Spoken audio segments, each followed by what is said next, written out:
Oh, hey, look who it is. Hey, Alice. Welcome back.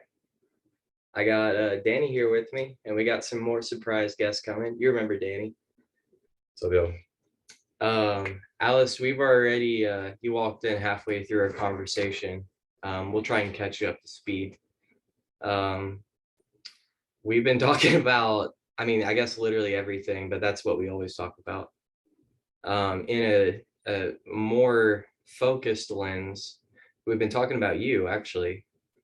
And mirrors and crystal balls and God and severed limbs. I feel like that pretty much sums it up, right? Yeah, no, not really. Not Sort even of. close. Yeah, to the initiated, To the it's just kind of funny. Yeah, the initiated will understand. Have you seen any good movies recently? Uh, I binge watched his Dark Materials, which they've got one more season to go, but so I don't know the end. I actually haven't seen the show, so that's cool. Yeah, no, it was super good. I guess the first season probably covers just Golden Compass, so it's like Lyra, just Lyra probably, and they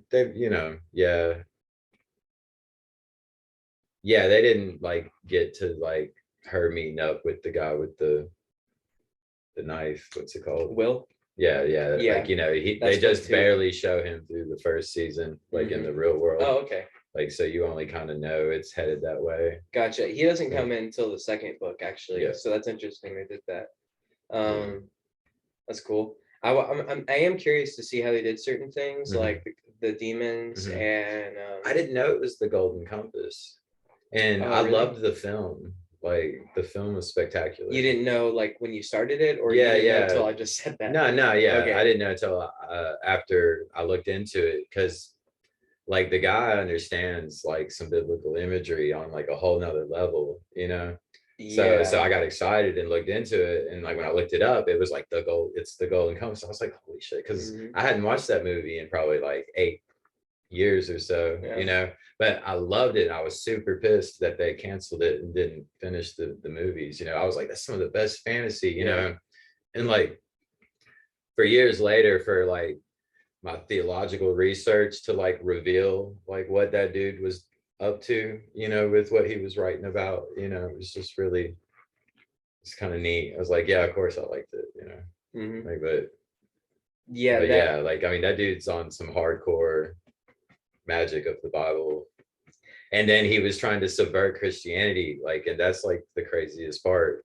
It's like a dude that obviously understands these core concepts of what scripture's about, and like wove it into this elaborate story. It's like pretty amazing.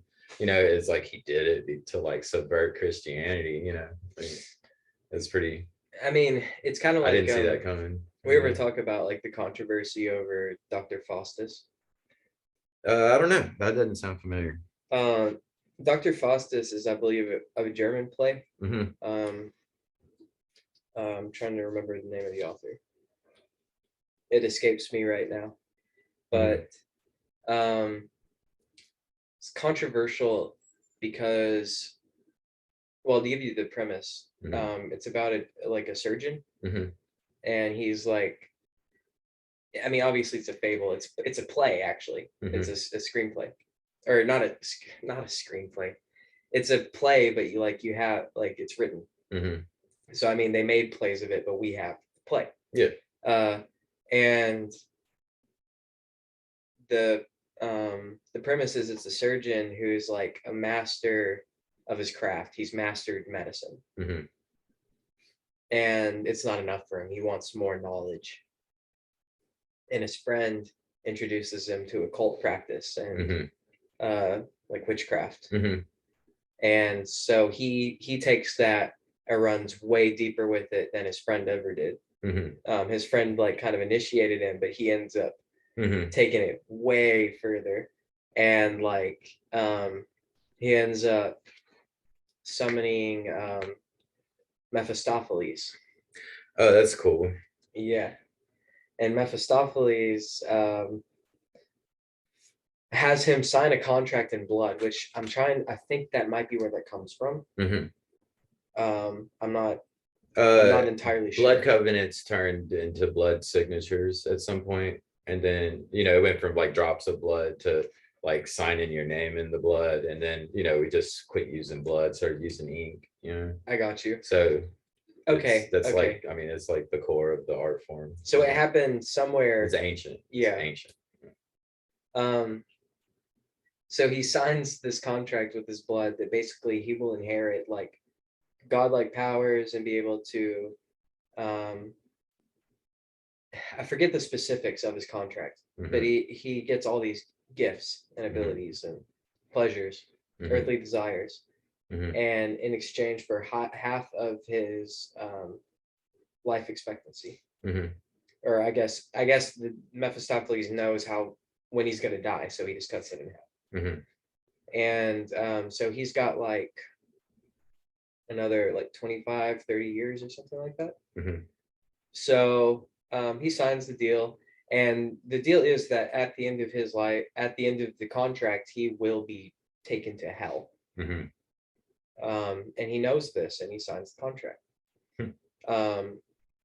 But so he indulges. He like impresses noblemen in the court and gains positions, and he gets all these gifts. And then what happens is, over the course of time, as the day approaches, he becomes an alcoholic, and he's anxiety ridden, and he can't enjoy everything. Is just ash in his mouth to him because he's going to hell.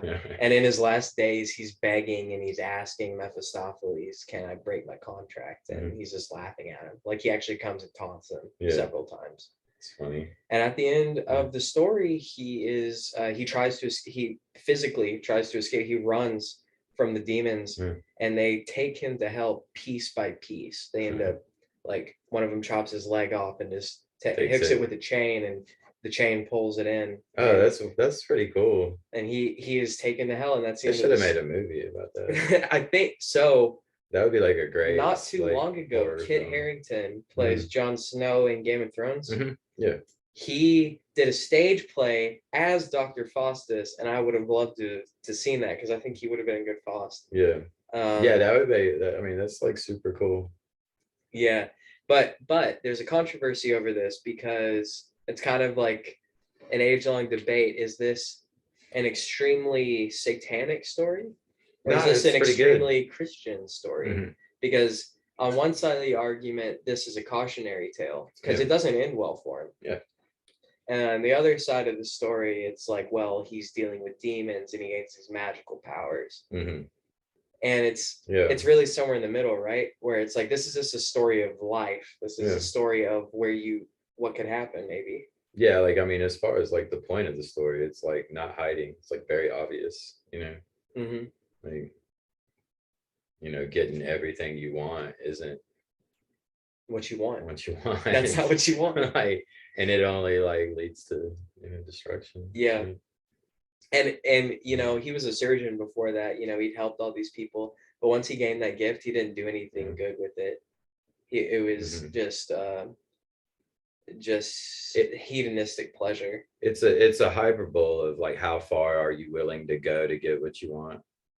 It's like an exaggerated example. Yeah. That kind of encompasses like the struggle, that people are pushing, throughout their lives. Like, how far will I go to get what I want? It's kind of like pulling it all up to one spot, being like, this is it. I brought that up because we were talking about his Dark Materials and how, like, he uses all this Christian imagery, but maybe as a weapon against Christianity. It's kind of maybe it's a similar argument as something like Dr. Faustus, where it's like, is this a cautionary tale, or is this satanic in its nature? And I feel like it's kind of a good storyteller to kind of leave you on the fence about it. Yeah. Yeah, his Dark Materials is a trip. Like, in the beginning, God created heaven and earth. Like, create means to cut, and God divided all of his weakness and all of his chaotic tendencies and his like anything negative, fear, like all of it, he separated it all from himself, so to cut, so God's got this knife that can cut God, and it opens a doorway into another world, like, and then God, looks at the surface of the water and enters that world and transforms it, like, so this dude that wrote his Dark Materials having a knife that can cut God that opens the door to another world. This guy understood Torah very well. Like, like this is like a higher level of understanding the Bible that has been lost to the public, and it's like finding guys like him that obviously understood this language and then elaborately expressed it, and then finding out that he was trying to subvert Christianity. I want to talk to him and understand the nature of his act, of writing the book. What's the purpose like behind this? Yeah, because if he means to subvert the religious community that's destroyed this understanding of the Bible, that it is this magical thing, then he's actually a Christian. You know what I mean? Yeah. Like, so I'm very curious about where his head's at, with in what way he was opposing these people, and if it was very specific, like this thing has integrity, because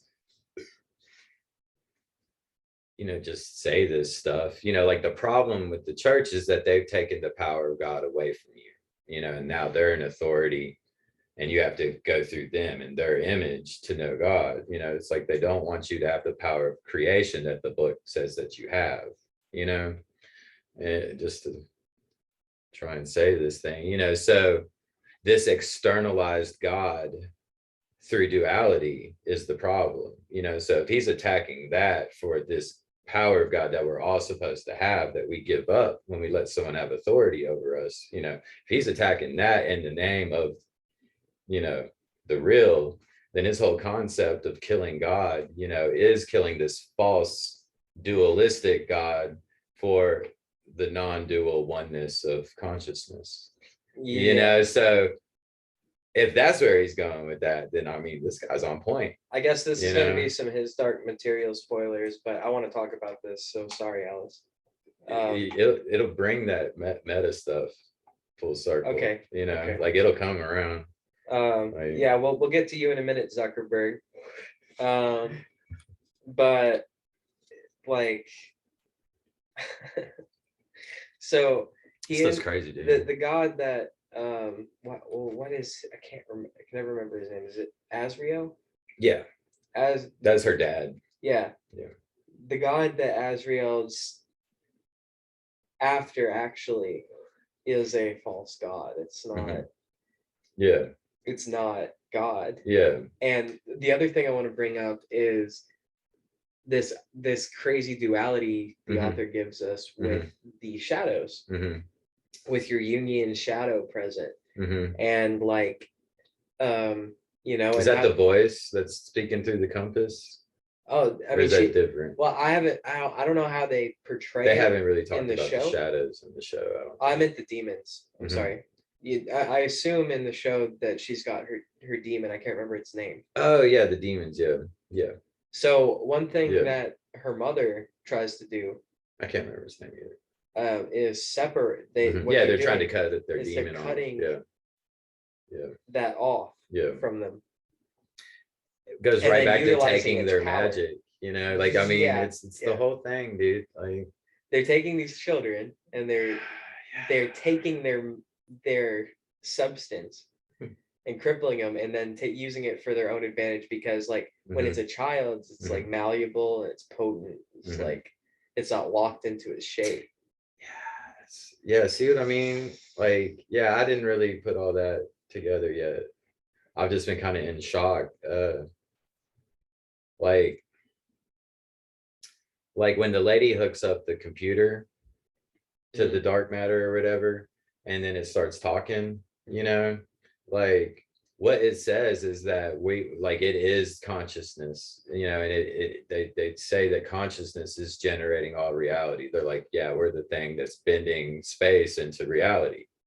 Like, so we are this consciousness, and like, I feel like that's ultimately like straight out of the Torah and what the Torah is trying to express, so to see him say it like I mean, like I'm describing this in my book, which I've already written this stuff, and like that thing almost quoted my book, like it freaked me out, like to hear that, and I guess that the voice talking connects to Metatron in the story. Like Metatron isn't really in the second season. That's third. Yeah, so like they only just hinted that he's coming, and they showed Metatron's cube. It was pretty cool. Spoil something else about the third book for you. Like it's more research. Something they find out is the thing that's killing everything in that one world where there's the wraiths and everything. You know what I'm talking about? Yeah. It's like a desolate world, and there's the wraiths. The thing that's letting them in, the thing that's destroying the world, is the cuts. It is every time they open a door. That's what's destroying the universe. Oh wow. The cut, and it's letting chaos and abyss into reality. That's the whole thing. Like that's what the Torah is describing. When God made the cut and drove evil and weakness out from himself, like I'm gonna lose my thought. You're talking about the origin of creation. Like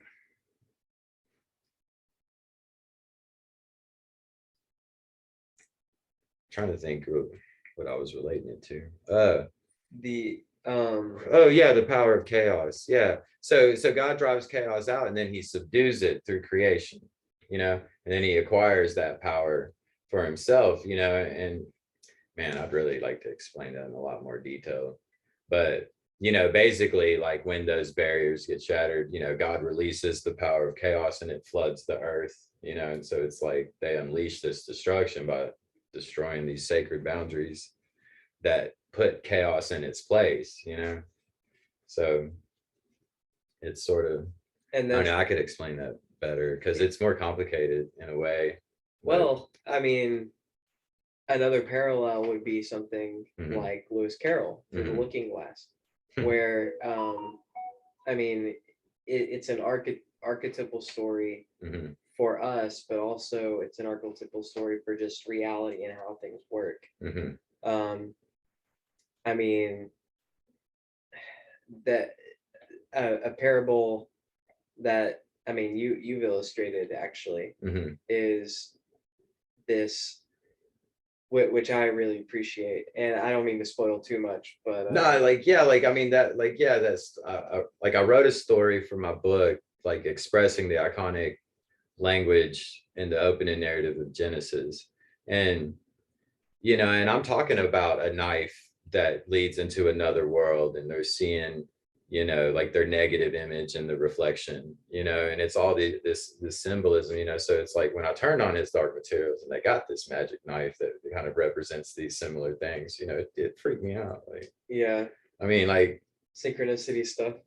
It's like, I mean, I actually hate that shit whenever I'm writing a story and then I watch something, I'm like, God damn it. That's people aren't gonna believe that I wrote it, but yeah. I mean, I'm just gonna let it be. But that guy, he's ripping off of the Bible, which is thousands of years old. So he's a plagiarist too. Yeah. Just kidding. I mean, it's funny. He's an actual plagiarist. You didn't realize that someone else does something similar. Yeah.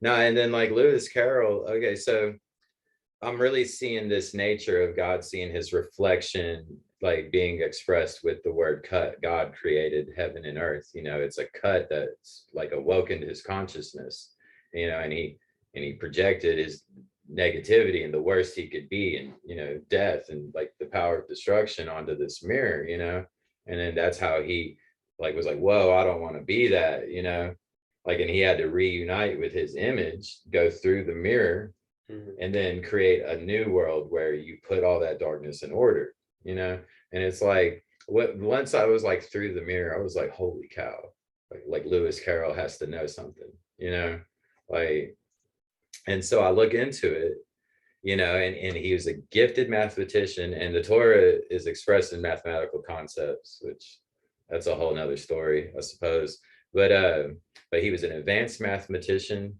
and he was an Oxford theologian, like knew the Bible, you know what I mean? So like this, like I know this guy figured out this pattern and what it represented. And it's wonderful. So I looked into it, you know, and started to see patterns in how he was writing it compared to how the writers of the Torah actually wrote the book, you know, and started seeing this similar pattern. And it was like, it's a form of magic. These guys are casting a spell on the way they write a book. Describe the pattern for us. Yes, like, so it has to be a story about the awakening of consciousness and going through the process of adolescence, of bringing mental unhealth to a healthy state, you know, like, so it has to deal with this maturing of consciousness, you know, like it has to be integrative. You have to weave a lot of different myths and concepts together into a new body. Like you reshape it into a new form. Like that's another step. And then like you have to have this pattern of consciousness awakening expressed through it. Like, and then the way that they write the story, like you have to cut the story in half. It's called chiastic literature. And so they'll start at the beginning. It'll be 1, 2, 3, 4, 4, 3, 2, 1, you know, and so like they'll distinguish these connecting events with language. You know, and I'm still looking into the extent that Lewis Carroll did this, but it's obvious, you know, that he's following this pattern, you know. But what are some other examples of chiastic writing? Well, the Mad Tea Party, just to like focus in on what this is, you know, like is a series of chiastic phrases, you know, like and they discuss chiasm in the way that they're talking about it, you know. So they're having a conversation about chiastic literature that's sort of written in a chiastic pattern, you know, like so it's the story and the way they wrote the story. Like that's basically like the core of this thing. But you know, what was the first one? I can't remember, but it's like, you know, I breathe when I sleep and I sleep when I breathe. Like that's a chiastic phrase, and it's in the mirror. Like I breathe, sleep, sleep, breathe. So it's like it's reflection, you know. And so they say 3 chiasms. I get what I like and I like what I get. And I can't remember the other one. But and then at the end of the conversation, Alice makes the comment, I wonder when we'll get back to the beginning, you know. Like, so this guy obviously fully understood chiastic literature, you know, like, and so that's basically the thing. You represent this transformative nature of consciousness, and it's splitting and dividing and reunifying and changing. It's constantly making a new body for itself. And that's how consciousness behaves, believe it or not. Because I know it's like a heck of a thing to say, but yeah. You know, and then you start expressing it through the narrative, you know, and each new story that you tell is a new body to express this energy movement of consciousness, you know.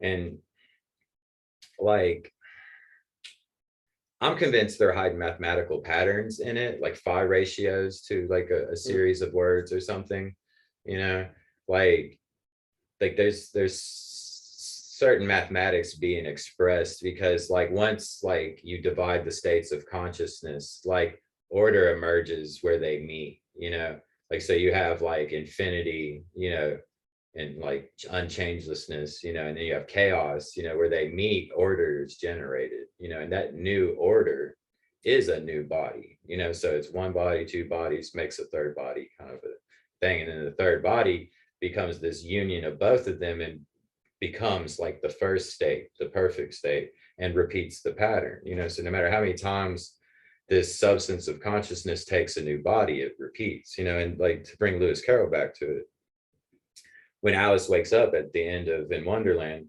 you know, she's back at the beginning, she's in the sister's lap, you know, like, so she gets back to where she started, and then she tells her sister the dream, and then her sister falls asleep and dreams the dream.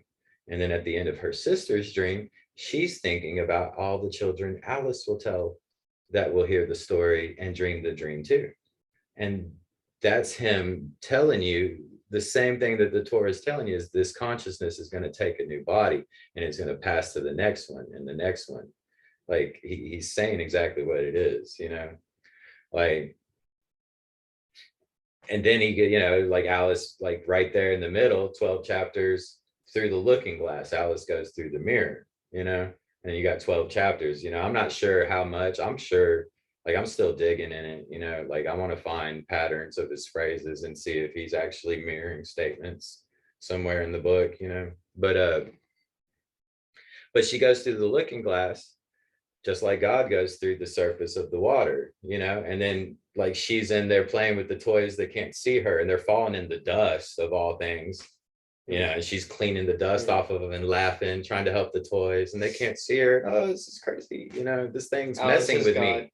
Yeah, like he's totally expressing Alice as God. And like, that's what the Torah is getting at, that God's living through each one of us. Right. And the extent that they went through with this form of literary magic to express that it's ridiculous.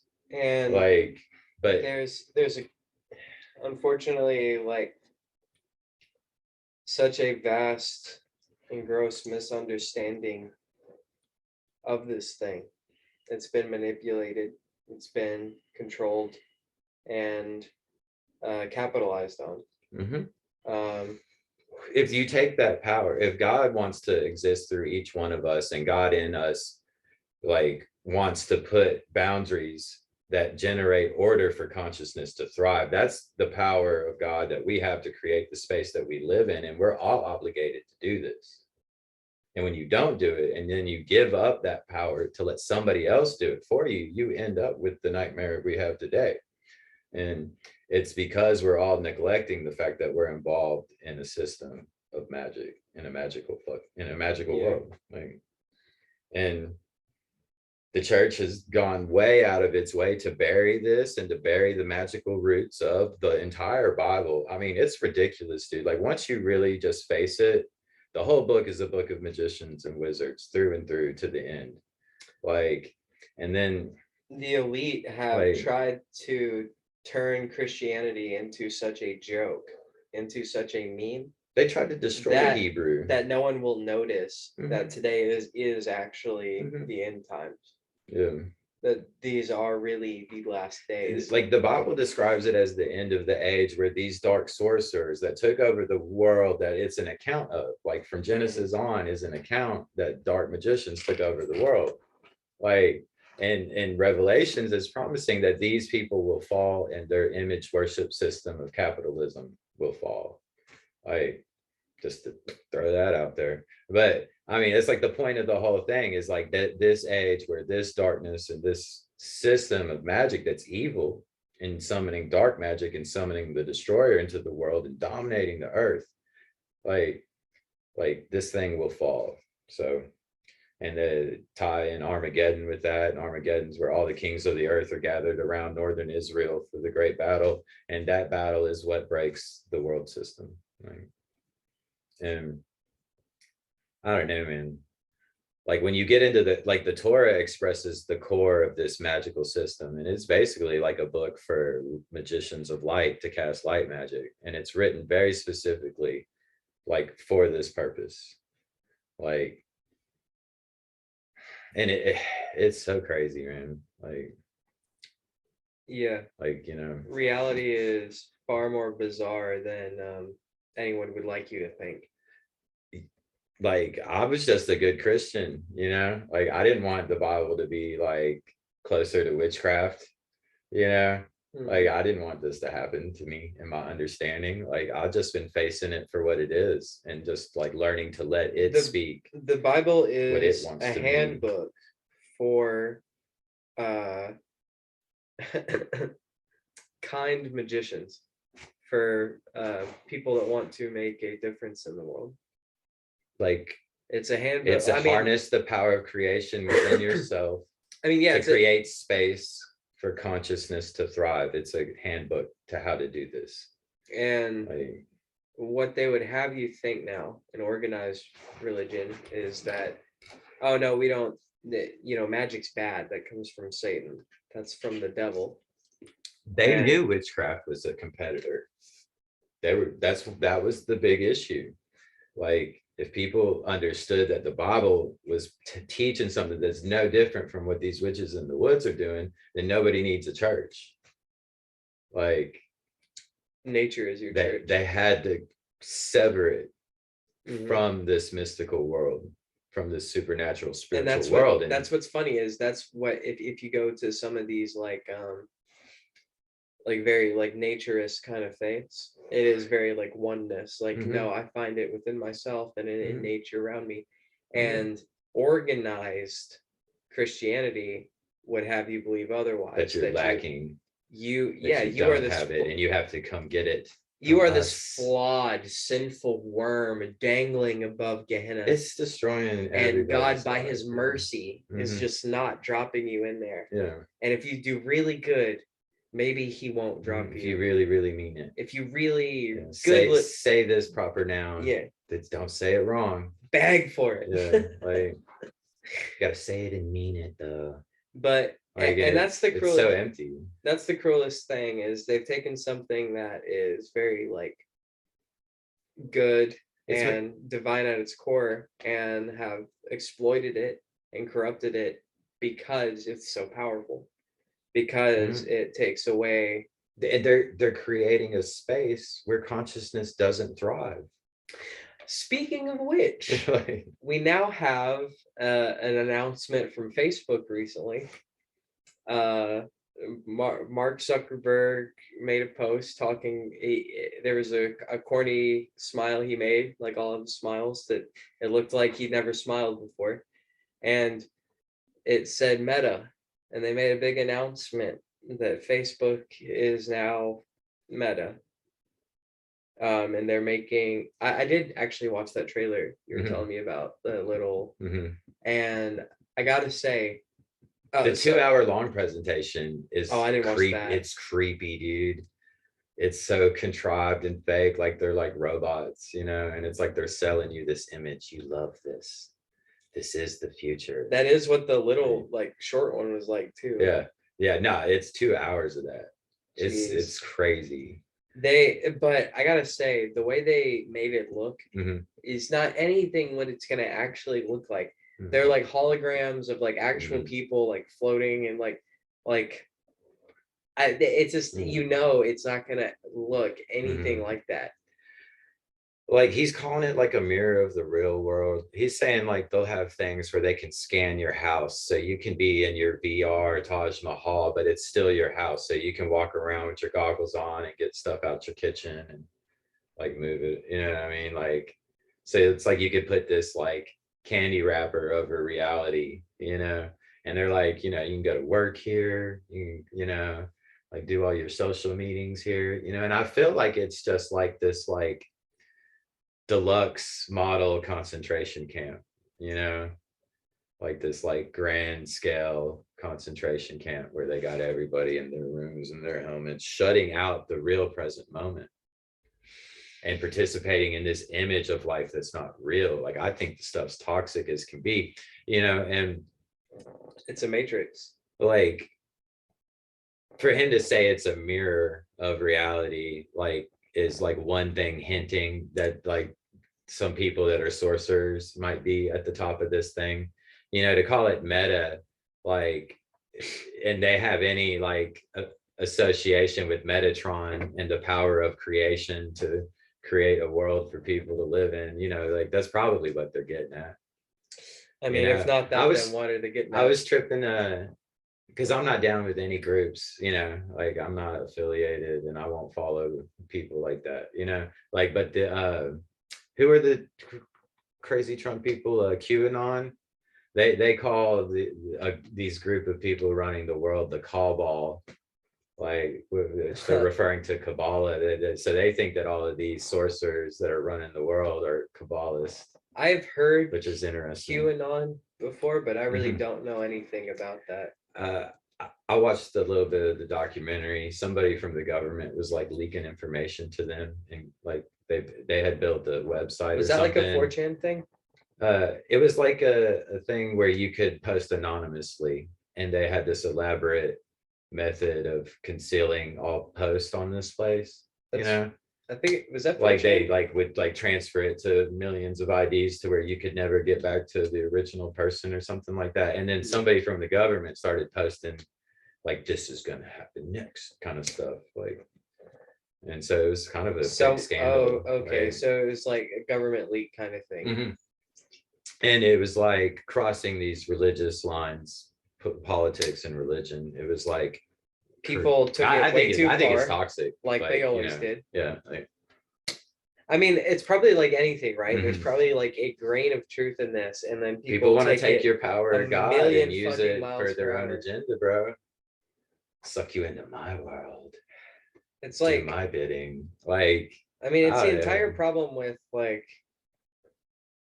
I don't know, identifying as anything. Mhm. Like I attach my identity to anything.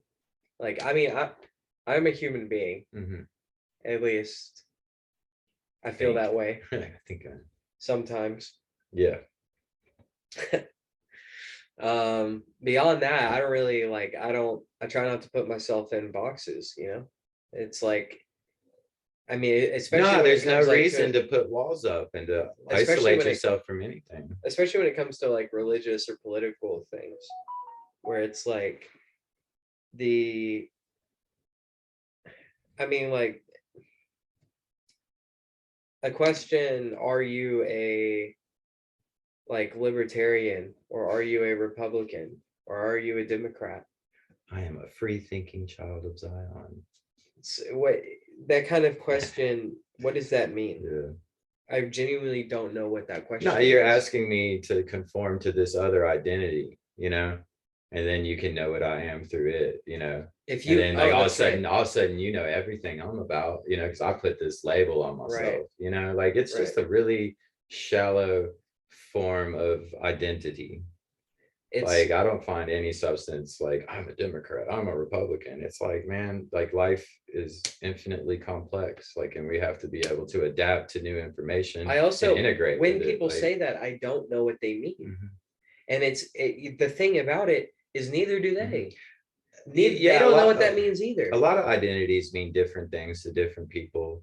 And there's a way of like questioning when you really understand like fields of information, because that's what like a label like Republican is. It represents a field of information, and people will fall in a spectrum of identifying with certain values in it. So you can kind of hone in on shifts in values when you talk to people, you know, kind of like asking a Christian if they believe everybody's going to hell if they're not, you know, Church of Christ or something, you know, because like if they're like, yeah, absolutely, like, and it really reveals where their brain's at with it, you know. Or like, you know, yeah. asking them about water baptism. Do you believe you're going to hell if you don't get water baptized? Oh no, man, that's just a symbol, you know.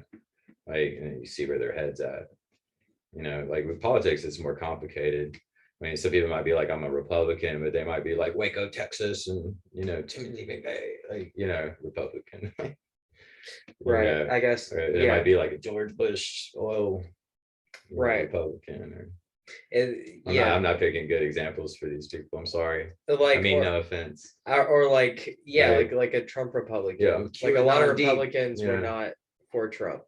And then there was like this other group of Mhm. people that was maybe just as large, Mhm. and took a lot of like people from the Republican side Mhm. that were for Trump. Yeah. Yeah. Ultimately, I think these labels just give you unnecessary limits and restrict your capability to integrate with other conscious beings and understand them for who they are. I feel like it's just interference. It's just extra noise on real relationships, you know, and people use them as tools to change the structure of their relationships, you know. And I don't think we should be doing that. I think we should treat everybody the same, Yeah. that they're just as much God as me and everyone else, you know, Everyone and that is their opinion matters. right. You know, and I don't want to know 100 other people's opinion. Like I want to know what you really think and feel. And Yeah. it hurts people to not be able to express that in themselves. Like You know, it's a weakness. everyone, if when you talk to someone, you want to, like, if you're talking about a specific topic, let's say political one, Mhm. like you want, when you're having a conversation with someone, you want them to like, you know, like be engaged and have an opinion. Yeah.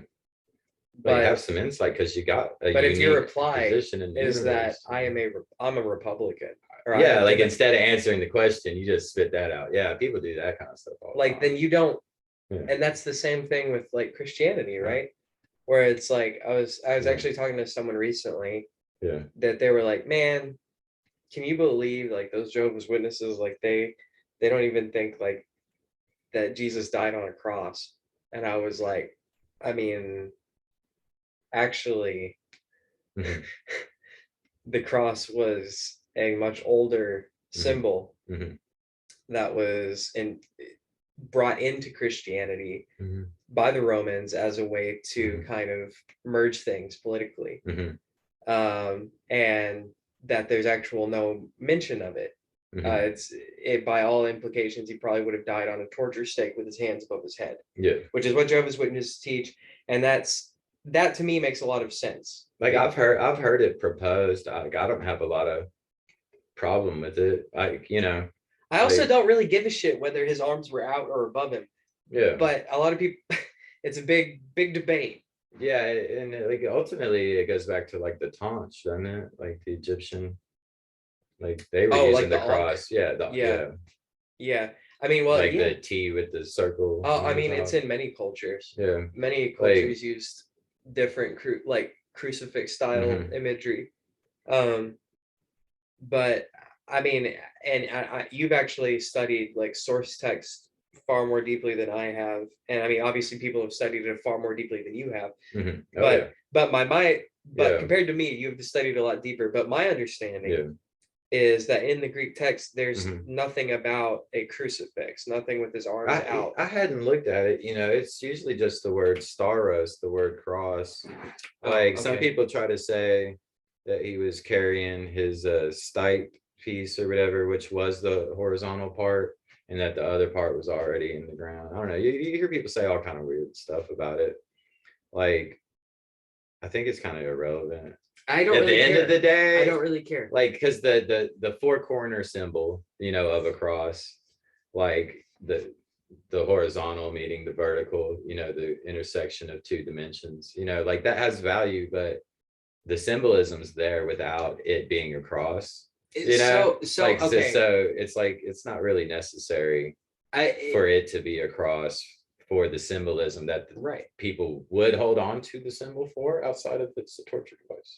Like they don't go away just because you lose the horizontal piece of the wood. You still have heaven and earth. You still have the four corners of the earth, which is the boundary of our realm. That's what it symbolizes mystically, more or less. And like it won't go away with that one piece of wood. Right. Like, so it's like kind of stupid for people that like people get attached. They think all these things matter because they're looking at the Bible to be this historical thing instead of this spiritual life and journey, Right. Well, it's like it has to be true, and then I'm going because I'm special because I believe this craziness, against the odds. Like, and that I'm chosen. I'm chosen. Like you fall right in the trap. I'm chosen and I earned it and I'm special. Like, and it's like, how do they miss the fact that the whole thing's about not doing that, and then that like they turn it into something where you're doing that.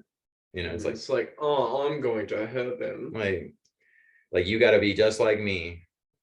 Like it's one of the ugliest things. Like I had somebody blow up on one of your comments, talking about some nonsense, and like they're just mad that I'm not going to be a carbon copy. I'm not going to. Oh, you mean on another episode we did? Yeah, I'm not going to conform to your proper noun, like, and like, no, I don't think we got to go to the same closet to get there. I'm sorry. Like, which comment was this? What did he say? I can't remember. I don't even want to talk about it. It was something.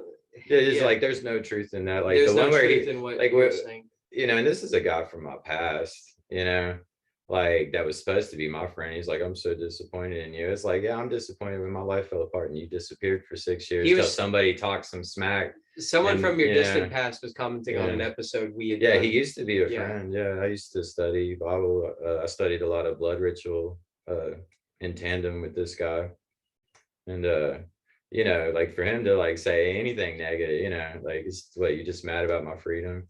Like there's no truth there. We were talking about the history of the text, like archaeology and how it got to where, what we know about the ancient text. It's like there's no truth in the history of the text. Okay. I mean, and I'm not helping you. Like, I'm like sitting here trying to help you. It's like, man, we're having a conversation, I mean, yeah, if you can't explain, like, I mean, that's just the thing throughout there. Like, you're wrong. It's like, okay, do you want to talk about it? Like, no, I wouldn't. I'm not helping you. But I'm not talking to you about this. It represents what's toxic about religion. Right. Yeah. Like, and it goes right back to taking this power of creation away from a person. Like, like I just can't stand it. Yeah. Like, you don't get to see the world the way you see it. Like, you were born unique, a unique time, space, position. You have a completely personal perspective of the universe, and God wants to show you something that he's not going to show everybody else. And everybody has value for that uniqueness, and to take that away and try to conform people to an image, Yeah, no, you're not their image. You're not a person. You're a soldier. You're a Christian. You're a Muslim. You are a Democrat. You're just like, just give me the butcher knife and let's just cut each section of my fingers off one by one and tossing them out. You're just separating yourself, isolating yourself, impressing this rigidity on you. Rigidity will blow, eventually. Like, it results in chaotic behavior. So the more of these identities and boundaries you put on yourself, like, it leads to instability. And that's why extreme forms of religion and identities like promote chaos, and they keep being a doorway to destruction in the world. And that's one of the biggest contributors, is this lack of communication, where it's like, oh, well, I'm a this. I don't have to tell you what I think, because I believe this. Yeah. And it's like, okay, we've all got it figured out. No more need to talk. We can stop the relationship right here. Like, no more need to think in depth about anything. It's like, oh, if you actually talk, though, it turns out you guys believe mostly the same thing. Even though you thought you were way different and you'd never get along, because that would be easier for both of you. That'd be way more comfortable. Turns out you're both actually the same person. Yeah, like, people have so much in common, and if they just looked for those things in others, as starting points to, I mean, the whole thing's getting to know somebody for who they are, Yeah. Like, to look at, like, they're not me, get away from me, like, I just don't understand. I don't see it in the scripture. Like, I mean, I guess I see where people identify with certain aspects of the narrative, but they're missing the whole point, like Jews versus the world. Like, that's not the point. The point is, like, you're either a son of this conscious presence that wants to create a habitable paradise for consciousness to live and have a body, like, you're either drawing on that, like, and so when you come into being in the world, like, heaven and earth is the womb, it's the female form of God where creation is generated, so when a son in God's image of this infinite consciousness creating a habitable space to thrive, like, then a son of God was born. But the mother can bring forth for the offspring of destruction of the destroyer, and so the whole conflict is being expressed through these characters and these tribes and these nations and these stories. But it's not trying to say I'm better than you, It's saying that, like, when you are possessed with destructive energy, you destroy the world, and the only thing that's going to stop that is boundaries of light, So there is this real conflict that's happening. It's 100% spiritual, and people are either like living their lives in a way to cause consciousness to thrive. And that's through, like, kindness, joy, empathy, peace, connecting with others, like going to that edge of chaos and generating order, like, or you're trying to empower yourself over others, and you're summoning destruction, and you're spreading it everywhere you go. And, like, that's the tightrope. Yeah, it's the core of the whole thing. Like, an existence is, like, existence as we know it is this boundary between chaos and order.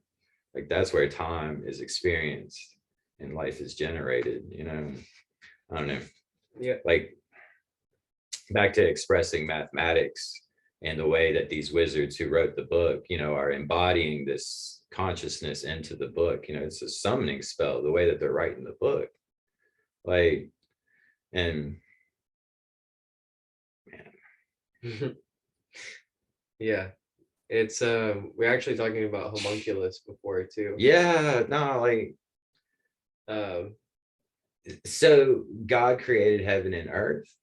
That's just like that, he's cutting it, so it's like a guy carving an idol, so the opening narrative of Genesis is expressing homunculus in like several avenues, like one is God's creating a new body for his spirit to possess and become, so God's making a golem for himself, transfer his spirit into, but then the narrative is countering men creating idols of the sun.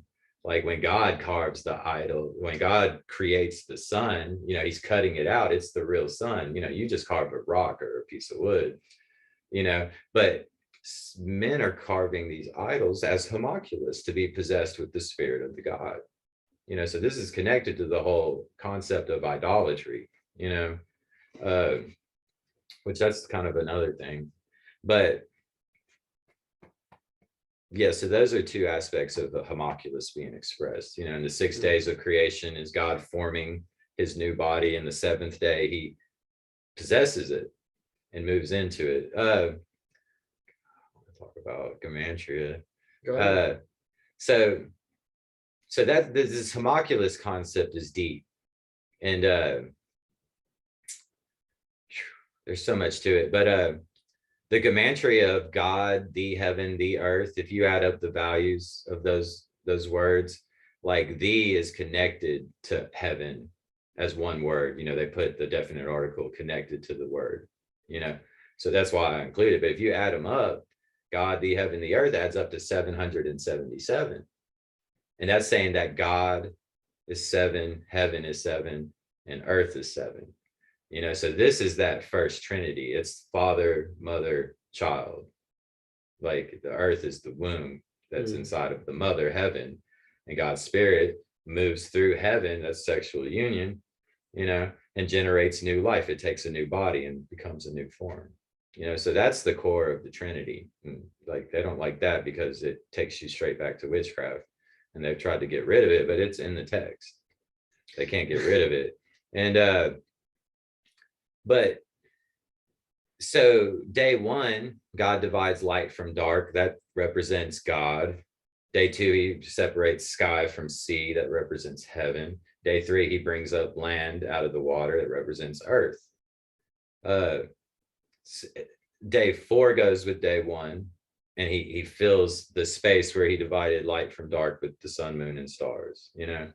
Then day 2, where he creates the sky, day 4, he fills the sky and the sea with life. So they're decorating. Day 1 is getting decorated on day 4, like, so they go together and they actually make a pictograph. If you put day 1 like as a picture, it's like light from dark, sky from sea, sea from land. So it's actually like creating a place for you to be standing on the beach looking out in the ocean at the sky. Wow. Like so so they're creating reality and then putting your presence in it, which is what it's describing. God's consciousness taking on a new body and into being embodied in this place. Like, and so if you take 777, which is the 3 in 1, and you put it for each day, because that 777 is filling each realm. Like 6 days will give you 18 weeks, and if God's looking at this thing through a mirror, then you got 36 weeks, like, and if you straddle it where God is 777 on both sides of the mirror, you got a week and a half on both sides of the mirror. It gives you 39 weeks, which is the time period of the human gestation period when a woman's pregnant with a child. Damn. Like, so they use gematria to weave this expression of God entering this world through the womb of a mother.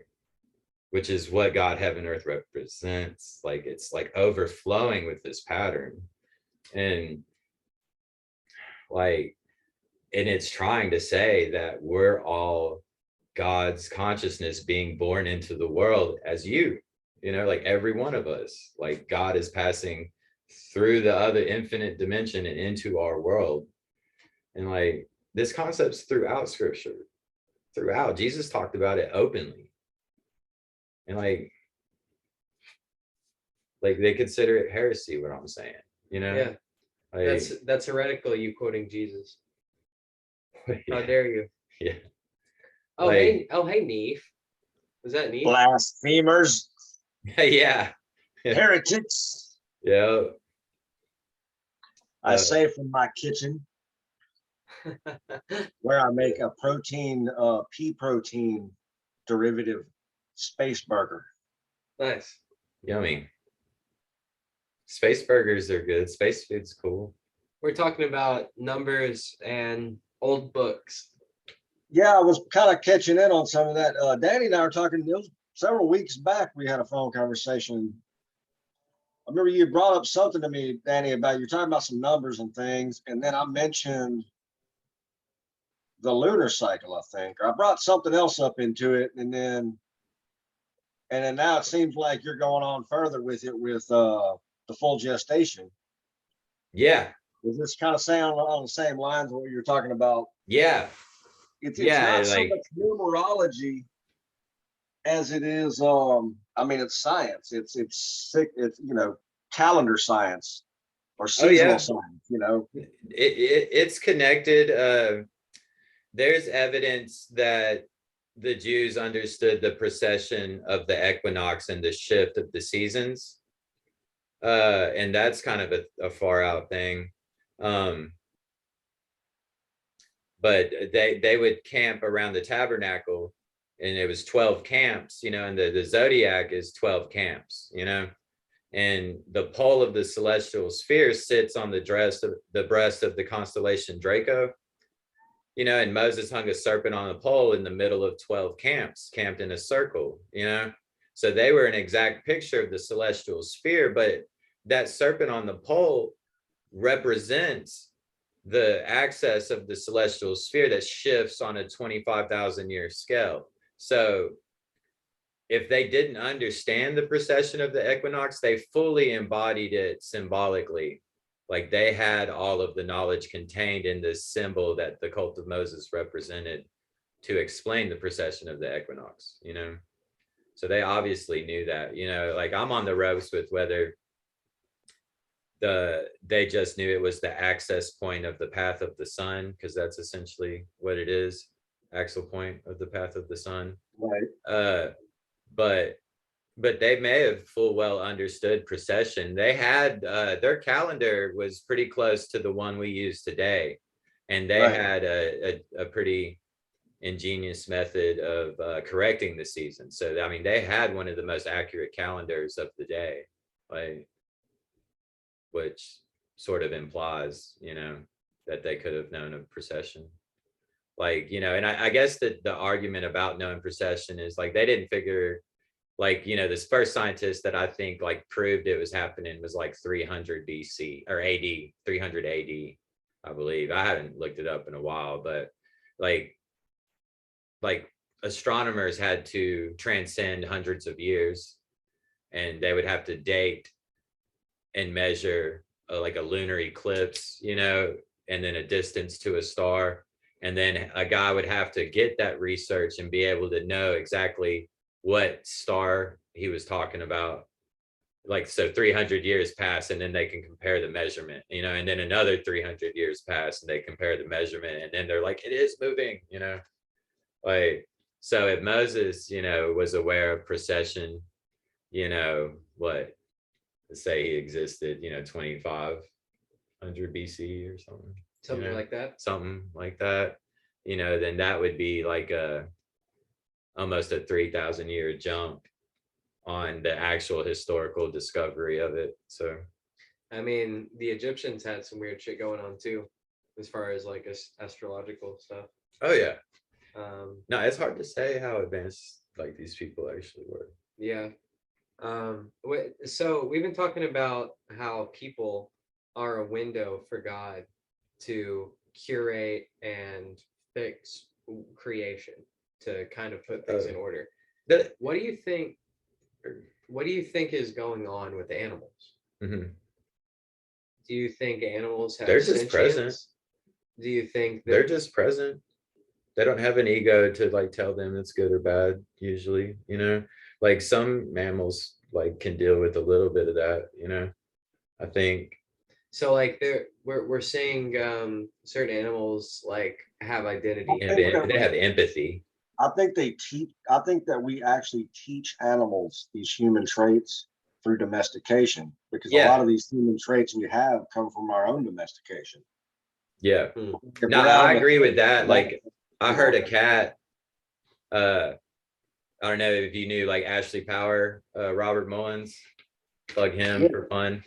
I lived with him, and I his cat kept trying to get in my laundry and pee on my clothes. And one morning I was trying to get ready for work, and he was in my basket peeing on my clothes, and I just kind of tossed him out the basket by the skin on his neck. You know, I grew up with cats, so I wasn't trying to hurt him, you know. Like, but he hit the ground like perfect, and it like skipped on the ground, and it like clean broke his femur from the ball joint. And that cat didn't forgive me for like 3 weeks to a month, you know. And when I finally came home from work and it was just me and him, and he didn't run away and hide because he was mad at me, you know, and he's looking at me like he's mad at me, you know. And like I'm like trying to get his forgiveness, you know, and I like body language with him and connect with him, and I watch him like get mad and look at me and get mad and look at me and then be like, oh, I'll let it go, you know. And it was like started like, you know, snuggling up with me again.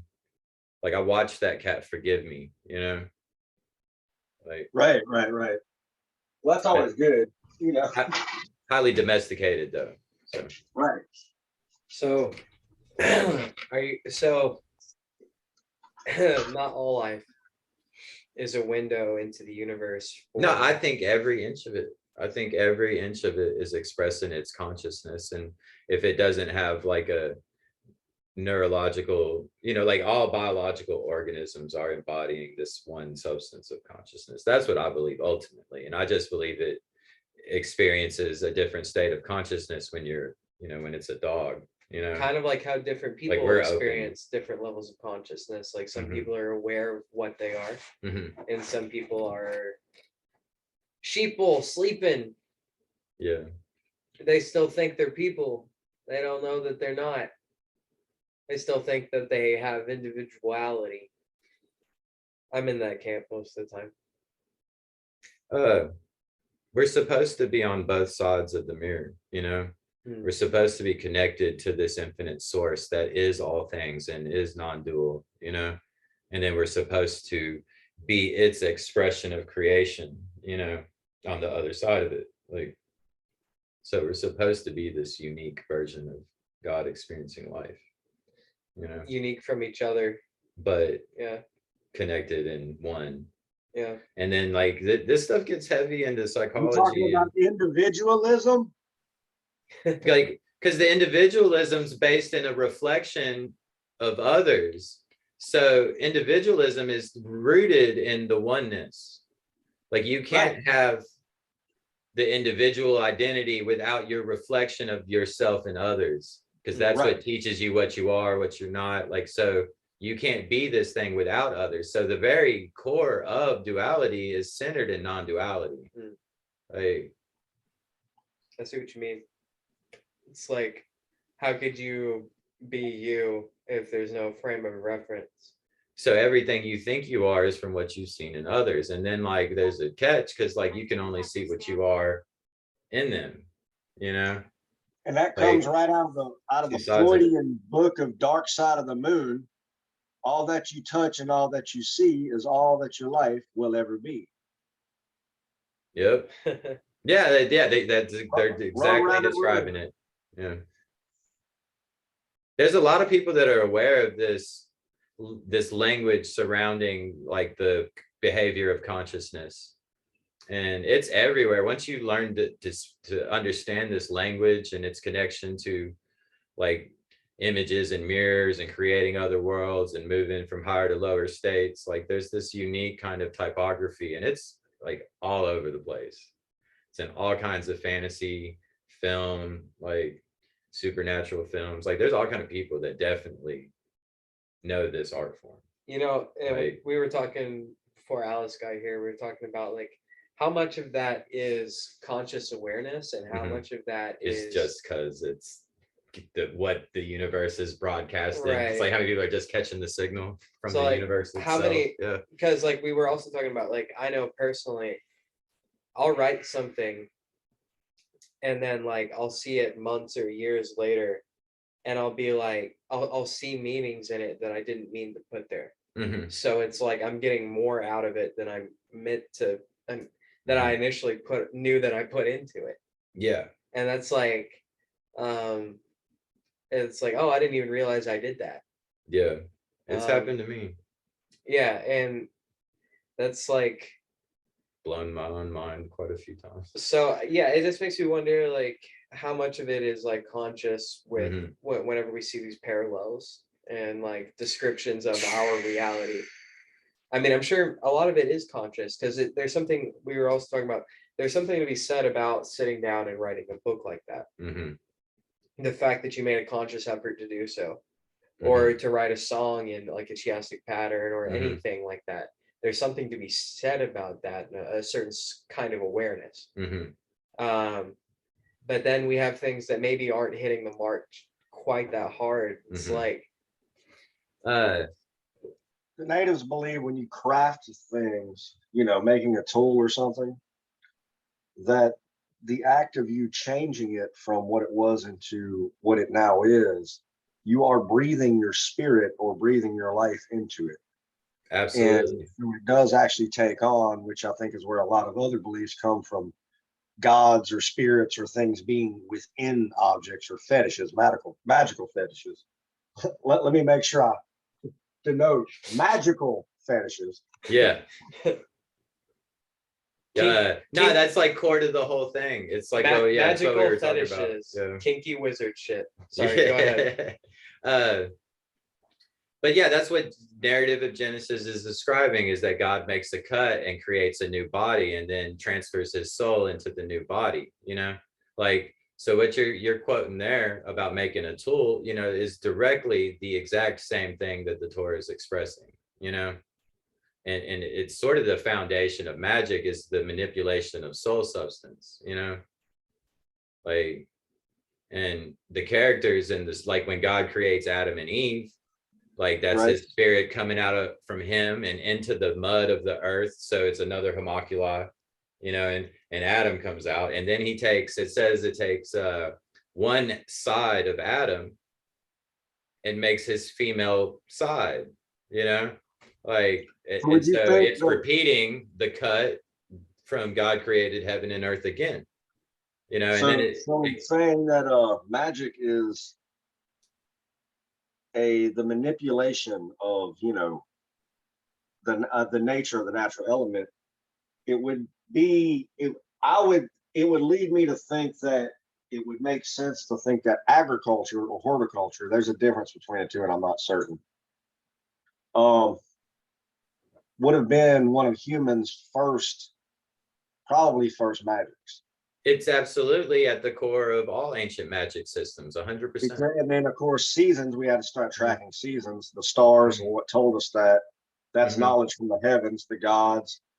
Goes back to Ra, soul. Everything's based around sun worship. Yeah, and Isis and Osiris were winter. They were seasonal myths. And the word sun. Why is the word sun the word sun? Son of God, but you know, I've always wondered that one. But yeah, I felt like they definitely have some connected meaning, like even if it's just synchronicity or not, like it's obvious, you know, no hiding that one. On the homunculus note, like Jesus cast the golem spell, you know? Oh yeah. Yeah, like he heals a blind man and he takes mud and spits in the mud and puts it on his eyes, and then the guy can see. That's Jesus taking mud, like God took mud and formed Adam and Eve. Jesus is making some golem eyeballs, putting his spirit into the mud and making new eyeballs for the guy. Like that's what's being expressed. That's the magic. That was a known magic spell. Golem magic was a known thing, you know. So Jesus is saying, hey, look, I'm God, breathing my spirit into the mud, and I can make a new body for you. Right back to this manipulation of soul substance to create a new body, you know, like, and it goes right on into the blind man, you know, can now see, and he has a new body in a new world. So I'm gonna go take a mud bath, but before I need a bunch of priests and shit to like come bless it. And come spit on it. Come spit in the mud bath, and I'll come out just like 18 years old. Yeah. You know, I wouldn't put it past some humans for trying it at one point in history. I bet it's happened. Hey, Chin drank mercury, and he is immortal. Yeah, it's funny. And then when Cain slew Abel, Abel's spirit was transferred into the earth, and that's like a nasty spell. That's a dark spell, summoning dark magic through the act of murder, cutting, you know. And then Abel was transformed into back into the mud, and his spirit's crying out, his ghost is crying out to God for vengeance. And so God lets him, his spirit makes the land barren. It doesn't say God let him, it's just that God's like, okay, the land will be desolate because of his blood, you know. So that ties directly into the cult of Moses and its relationship to agriculture, because this system of magic was centered on agriculture. Like Passover to the Day of Atonement is an agricultural if agriculture system. Isn't magic, I don't know what is. And you have to put the sacred boundaries of God in and follow his instructions to make the land fertile so y'all can all eat and be sane and civilized, you know. Like, and if you break these boundaries down, then you're unleashing the power of destruction and the land becomes unfertile. Like, and that's what's being expressed in the story of the flood of Noah, you know, is like the seed of the murderer, the sons of Cain, which are bringing this conscious nature of destruction into the world, are marrying the daughters of or the sons of God. You know, they're marrying the daughters of men. The sons of God, it introduces them, you know, and it's God begat Adam, Adam begat Seth. Like, and then so the lineage of these two offsprings that the mother can generate are mixing together, and they become tyrannical, and they begin to war and steal and take women and children as slaves, you know. And so if each one of these, if the narrative of Genesis is trying to say that everyone is God in a body and that we have the power of creation, then if everyone on earth except Noah summoned the destroyer, then God releases the power of destruction on the earth through all of them together. They're all committing to this act. Like, they're the ones that tore down the boundary, that put chaos in order and drew the flood, the chaos that covered the surface of the earth. They drew it back with these sacred boundaries. So it's describing our collective conscious responsibility to summon this order for consciousness to thrive, because if we don't, we'll destroy the world. Kind of like if you play with fire long enough, eventually you're gonna get burned, kind of thing. It's like, well, and on that note, you also have like a real anarcho-prim will tell you, and for Alice, if you don't know what that is, that's an anarchist who is what they call a primitive anarchist. You won't see them online because a real one doesn't believe in using electricity. But I mean, honestly, that, you know, it's the belief that even agriculture and our horticulture and our manipulation is wrong, because we started messing with the earth and we're changing and manipulating the environment, and that in itself, and I mean, they've got a good point, because once you set up agriculture, you're controlling food for a populace. Now you're setting up what a lot of people deem as the bad side of capitalism, but it's not really. But you are setting up a capital structure where you have a commodity that somebody else wants. And it's just like you're saying, if you're following the instructions of God on how to do it, you're not gonna, what's worse than death? Death of your tribe, famine. Mm-hmm. So the worst curse will come upon you if you go against the word of God. The word of God being, do your damn horticulture correctly. Yeah. Some people think that that's the beginning of the downfall. Like the Bible expresses an integration of all species, like I think we're supposed to give this world so much attention and put it in such a state of harmony and organization to where it all just happens naturally, like I want to know all the animals and insects in my environment, and know exactly how they behave and how to keep their existence in harmony with all the other ones, like I want to understand the microbes in the earth, how all the different bacteria work together, like I don't want a car. Like I want to walk out my front door and whistle and my horse comes up, like I want to go to the beach and blow my conch shell and the little dolphin sled comes up. I want to ride I want an impala, an actual impala, like the deer. Mm-hmm. Yeah, that would be cool. Like the big one. Yeah, you just get on that thing and go darting. You could even have like dolphins that took you across the ocean, Yeah, no, this sounds outlandish, but like my grandfather, he trained Shamu, but he trained sea lions for the military to move sea mines and to turn them on and off. Wow. Like he had a colleague that was teaching pelicans to drop bombs on targets. Like animals want to work with people, and when you develop a healthy relationship with the animal, like you can do like anything that they're physically capable of doing, they will do, like because they like to work with humans, and the nature of consciousness is integrative and it wants to integrate. And I think like there's a guy that he goes up to where a den of lions, and he massages their paws every day, and these are wild lions, and they love this guy, they're waiting for him to come up, and they'll all be sprawled out and reaching their paws up pick me, yeah, we're humans are sleeping on what life could really be like. Right. They don't recognize them as a threat or recognize them as food. They recognize them as that dude that does them kick ass paw massages. Yeah. Yeah. I met a horse at work this summer. He was just in the field and at the fence, and I went over to talk to him. And I'm nervous around horses because I know some horses are mean and want to bite. So I'm control my space when I meet an animal like that. And he can feel me starting to want to leave and not trust him. And I'm saying goodbye, and he starts motioning at his shoulder, which is spazzing out real bad. And he's looking at me and nudging at his shoulder, come on, man, hold my shoulder, man.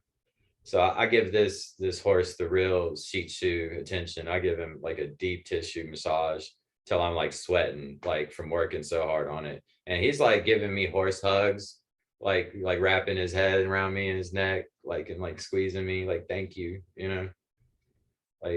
animals want to relate to people, and we're supposed to be in tune with all life forms on this planet. And I think that's what God's expressing with Adam naming all the animals and stuff. And basically Genesis narrative describes Adam integrating with all life forms to spread paradise out from Eden till it covers the whole earth. That's exactly what Genesis is trying to describe. And it's this violation of consciousness through empowering yourself to be above others that stops that work. Ego. I am God above you. You're not God, I am. Give me your power, God. It's mine now. And it's like you say, duality is within non-duality, and non-duality is within duality, because can't have it without the other. Yeah, like you were saying, to have an ego is to understand other, Mhm. and to like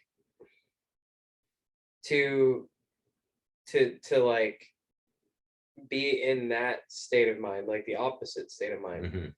um is like to understand that we're all the same. It's Mhm. like not separation, but like I think maybe it's as simple as, instead of looking at the differences between Mhm. yourself and others, just look at the similarities. And like, I don't know, Like that's just the easiest doorway to integrate with people, find what Mhm. you have in common and then grow out from there, you know, because you'll start to see where like perspectives are different. That's supposed to be new and exciting and part of learning to actually know a person, you know. right, not something you shy Like, away from and run away from. yeah, I mean, like when you get good at integrating with people, like I try to find people's differences sometimes, Mm. you know, because it's a faster way to like get something new from them, you know. Like, but people are usually doing a more negative form of that, you know, Yeah. like because they're pushing further into the duality, you know, like the duality is fun because we recognize this oneness underneath it, you Mhm. know, and like that's where you can really enjoy life and be creative with it. Like, And if we were talking earlier about like a cheat code in conversations, is just like, well, I'm an atheist, so you already know what I think about this, or like I'm a Republican, so I don't have to elaborate on that. You already Right. understand my opinions, it's like an escape hatch. and it's I'm like, Republican. Shh, no more conversation, no more relationship with you. Right. I think a big part of that is these people don't have opinions. Yeah. They don't No, actually, yeah. So they get to look like they did their homework, even though yeah, they didn't do it. You know. yeah. Right. It's like, Well, they did their homework enough to know that their team is their team, Yeah. regardless of what flag they're flying. And Yeah. the problem with flying a big flag is that you have to stand behind it even when it falls. Yeah. mm, You know. No, yeah, and they won't give it up and then face like a deeper truth. Right. Like in religion, this stuff is constant. You know, it's like denominations are straight up ascribing to one scholar from a few years Right. back. You know, he Right. figured These it out things. for me, and I believe what they say. You know. Right. These things are okay with sports teams. You know, they're okay with that kind of stuff to be like, well, we'll get them next time. But when it comes to things like science, theology, Mhm. you don't really want to be, Box. just just hanging with the team because, well, that's my team, Mm. yeah, It cuts you that, off from so much growth. You know. right. Because it's not a competition, but we form things in a competition because that's Mm. the way you can control and manipulate people easy. Yeah, like you can protect your business that way. You know, like academics do this all the time by keeping a lot of related fields isolated, you know, and that way we both have our niche and we don't got to give it up and become this new thing, which like we're right back to, you know, creating a new body mm, through integration. Like a lot of great people in the earth in education like have cotton wind of complexity theory and integration of systems, and like they're learning how to cultivate knowledge to like much deeper levels in a lot of different areas, you know. And it's funny how like mathematical kind of the field of mathematics like bled into quantum physics and mental health and like just like there's a wacky dude that does geometry, you know. He's awesome. His name's Frank Chester or something like that, and he used geometry to explain things about the heart that they didn't understand, and he's like revolutionizing like how they treat like heart disease, you know. Like and his whole thing is like, I'm just a geometrist, like I need medical professionals to integrate with me to take this somewhere where it helps people, you know. mm, And so he's creating an environment for people from different angles to integrate, and like the more you bring to the table and like see how all the pieces fit, you know, some tool stuff mm. That's like called producing, man. like it like the people are using the same mathematics to regulate the World Bank, you know, and to keep World War III from happening. Like this is what the World Bank scientists study: complexity and chaos theory, you know. Like, so it's interesting, you know, to see these higher forms of knowledge about nature and how it behaves, like absorbing all these fields into one thing, you know. That's exactly the comparison that was being made in the movie Pi, because he had the stockbroker company, or the stock company, trying to get him to work this algorithm up that would give them predictions on the stock market. And at the same time, he had the Hasidics chasing them down because they wanted him to help decipher, you know, the code. Yeah. And then meanwhile, he's just going crazy because he can't talk to the cute girl next door, you know? Yeah. Yeah. That's a cool movie. Yeah, sure. it's a fucking trip, man. There's elements of reality in play with what they're getting at. Like, right. Well, it's science fiction, you know, it's like, it's definitely fiction, but it's not something that's outside the realms of possibility. Yeah. There's something with Phi going on with scripture, for sure. I think it's an element that I've yet to discover about these wizards casting this spell on this book, you know, and writing the book in a way to express this magic spell of the transformation of consciousness to, you know, enlighten you or whatever. But like, yeah, I think they're hiding patterns of Phi in the narrative, you know. Have you ever tried to apply, and I'm not really certain how you're going about applying geometry specifically to, you know, how it relates to, I guess, text. But in general, with geometry, have you ever messed around with the Fibonacci sequence much? Not much, but like, yeah, Phi and Fibonacci, like I believe, like Lewis Carroll expressed it in Alice Falling Down the Rabbit Hole. He expresses Phi in that. I'd have to look up exactly how he did it. But I'm trying to purchase a copy of the Torah, like a scroll, you know, but they have a method like where they write it in columns, you know, so they got the scroll on 2 sticks and they open up like a page and just roll to the next page, you know, and I think there's probably a pattern in how the words are formed on the page, that it has a geometric relationship. Right. That's how far I think they took it. And I'm not the, you know, I can read Hebrew enough to like look it up and find out what the word is and how to translate it, but I can't just read it and know. Like, I mean, you have to, it's how big your vocabulary is, you know, like, but I can check everything and look it up and look for keywords and start to see what kind of patterns I find. That's where I'm going with it. Like, on that note, do you think that it originally would have been written that way to make it easier for somebody that didn't read? Because we're talking about a time where not everybody fucking read, you know, reading they were like this mystical heaven on earth thing when it comes to literature. Right. You know, they were doing divine shit with literature. Right. Like when it comes to theology and religion, for the sake of control, you want secrecy. But when it comes to theology and religion, for the sake of getting the people on board, you want them easily accessible to the word of your deity or whatever it is you're trying to say. So you'd imagine they'd want, you know, I mean, it's like now, I mean, it's like any religious cult, they'll send you a pamphlet, knock on your door, or invite you to their church, you know? Yeah. It's the same concept, but back then, people can't read the pamphlets. Nobody can print a pamphlet out, you know? It's not as easy. Yeah. No, the whole history of that is it's pretty amazing. But so arguably it was an initiated religion, you know?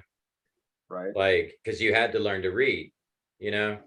And like, so they were doing all of this crazy stuff with the Bible, man. Like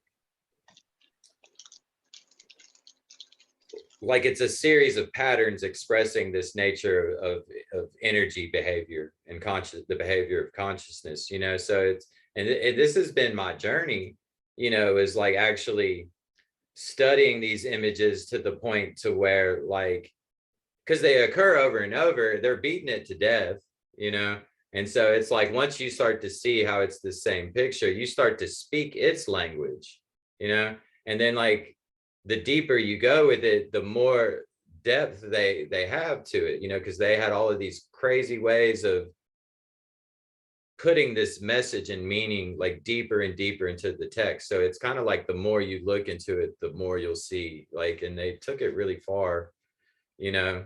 But it's supposed to be like this divine journey of the awakening of consciousness, you know. And back when they created it, like, you had to go through this whole process of learning to read and understand these patterns, and, you know, and they obviously, like, if you were becoming a scribe who copied the Torah, you know, they had like a crazy culture of making it perfect, you know, and they had all these elaborate means of protecting it from mistakes. And that was like a big part of it, you know. But so you memorize the whole thing, you know, and then you got guys around that are explaining these mystical patterns to you, because they were weaving number patterns, you know, that went along with the story into like the spelling of words and stuff. So it's like this really rich process. I'm sure becoming like a scribe back in the day was a really far out mystical experience, you know. Like, I don't know, it's quite a book. Language is interesting. Do we know like how far can we trace Hebrew back? Like written Hebrew. Proto-Shemitic, I think. I'd have to look it up, but I can't remember what the oldest Hebrew on the planet is. Old. It's probably like 3,000 years. Damn. I can look it up real quick. I mean, 3,000 BC. Oh, right. Yeah. Excuse so me. Like 5,000. Excuse me. So like 5,000 years. Proto-Shemitic.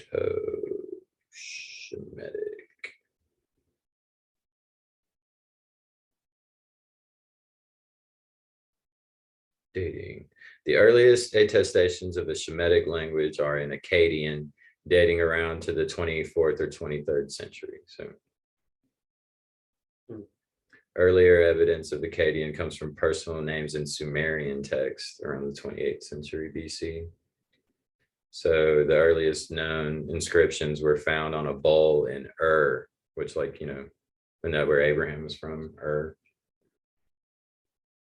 I think. Don't quote me on that.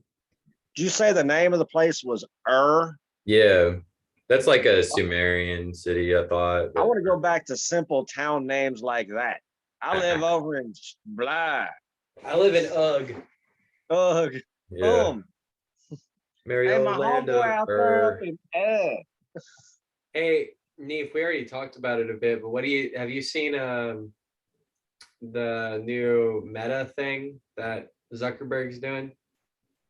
Oh, I know all about that because he done ripped off my Meta Neef. Oh, right. My prefix. He's always fighting on my style, man. Dude, you should sue Facebook.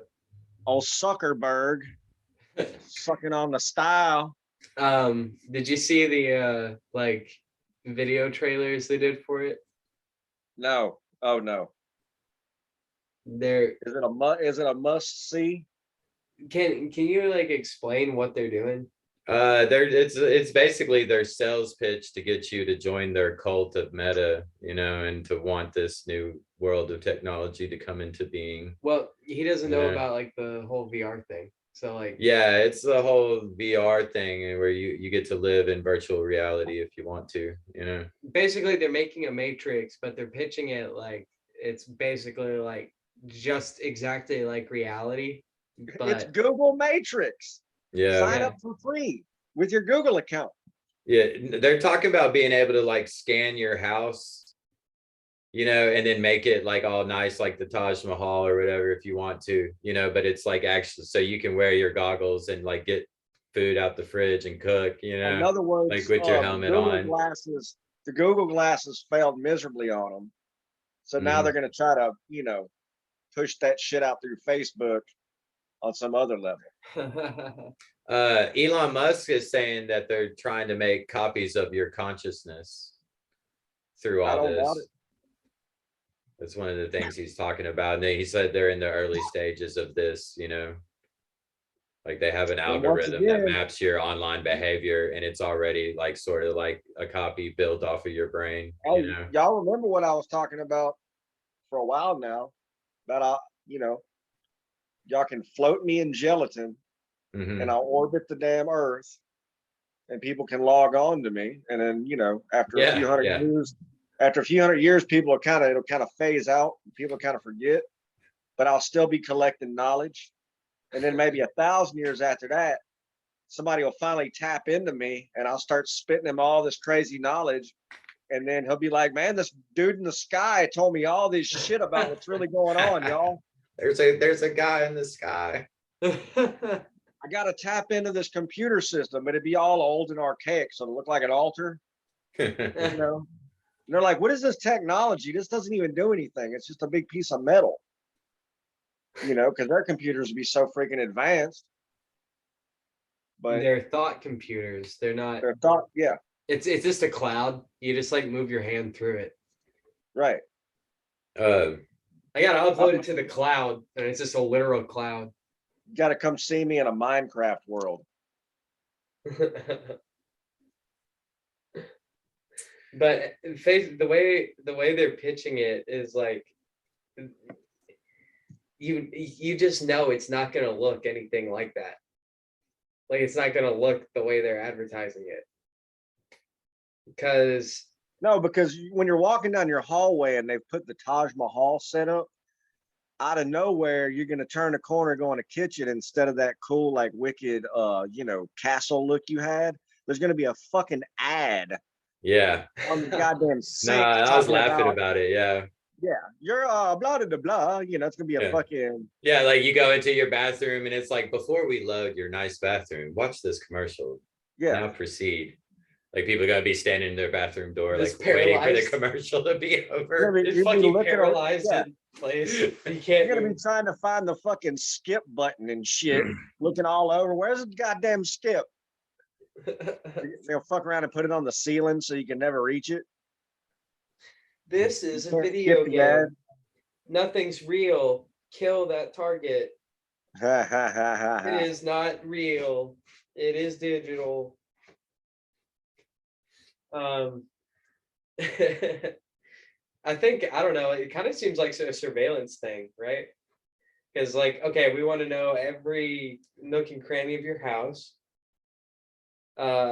And we already have microphones. No, like that's one of the things that like he's selling through the whole thing from the get-go. Your privacy would be the most important thing. Oh, fuck you. Like, oh, I believe you. Well, and that's the thing is, what people don't understand is they're not concerned with finding out nefarious shit about you unless it's going to make them money. It's not the same as a government spying on you, because the government wants to spy on you to find out if you dicking them over and not giving them the money that they deserve or they think they deserve.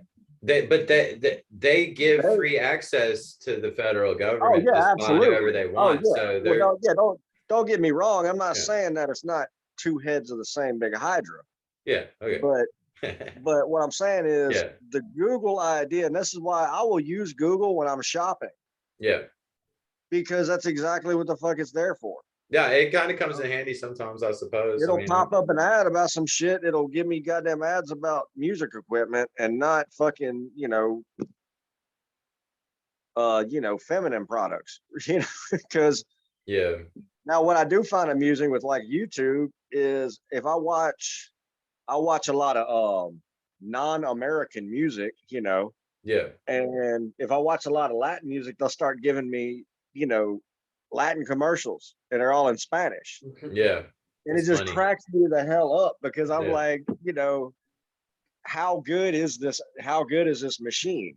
Well, it could be much better, but they're not trying to make it that great. They're going to make it as good.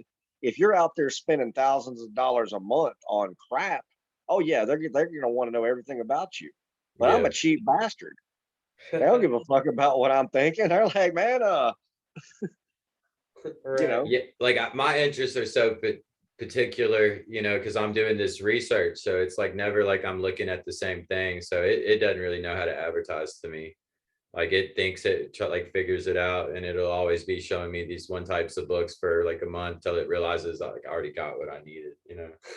Like, but they can never figure out what my interests are. So I get a major disconnect with the algorithm that's supposed to sell me stuff. But that stuff's gonna keep getting better and better, apparently. I don't know, like this idea that God, heaven, and earth represents like a vibration between like an infinite state and then a shattering of that state with the power of creation, you know, and then a return to the original. But all states are infinite, you know, so it's like creating this vibration. Like I think that scenario expresses a complex system, and like there's a lot of scientists in the world like that are proposing that a complex system has a self-emergent property that organizes itself, and that gets into like chaos mathematics because this organization happens at the edge of chaos, but that this organization is what causes consciousness to emerge, you know. And they're looking at this from a lot of different angles, biology and quantum physics and psychology, and it's sort of creating this field that's researches consciousness, you know. But like, so I'm learning that from psychology and quantum physics and studying the Torah, and I'm like, man, I bet that's got something to do with artificial intelligence, you know, which is connected to this marketing thing because that's what they're using to do it. But and it is, and there's two types of AI, and there's people that are trying to create real AI through complex systems based off of this emergent property of consciousness, and they're opposed to like people that use like JavaScript, or I don't know what they use, you know, where they make programs that they think will act like a human or behave like a human, you know. And that's like not like, people believe like real AI is this generating consciousness out of a complex system, and that's sort of like a cutting edge thing in the industry, where they're at with it. But you know, so the idea that like, you know, there is a vibration that's generating consciousness and generating reality, you know, and then you got these scientists that are making this vibration in a box, you know, like it's sort of like, man, like I guess if you generated a vibration that could become conscious, that it would essentially be the same as the one that's manifesting all reality, and really nothing can escape that Did you thing. say Like in a box? Like, yeah, like a computer. Put your hand in the box. Yeah. Yeah. First, it will feel like pins and tingling and needles. What's in the box? Pain. Pain.